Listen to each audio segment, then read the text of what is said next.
Қыстың күні кез келген тамағыңызға добавка болып дәм келтіретін сицебили салатын дайындаймыз. Қыздар, барлық заттың мөлшерін қалай таңдау керек барлығын айтатын боламын. Менімен бірге болыңыздар.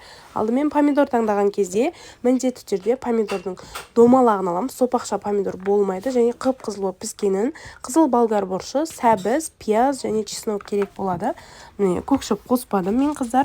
Алдымен помидорымызды жақсылап жуып алып, мясорубкадан немесе блендерден өткізіп аламыз.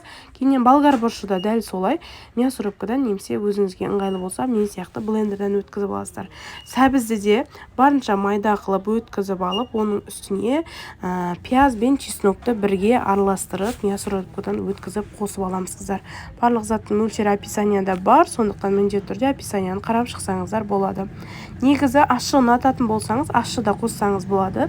Мен балдар жейтін болғаннан кейін қоспадым, 2 штук ащы қосуға болады осыған мясорубкадан өткізіп.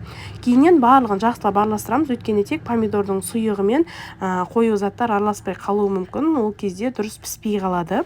Араластырған кейін отқа қойып, бір қайнағаннан кейін үстіне шекер, тұз салатын боламыз. Егер де помидорыңыздың қышқылы жоқ болса, шекер қоспасаңыздар да болады. Өзіңізге ұнаған приправаларды қоса берсеңіздер болады. Қара бұрышты.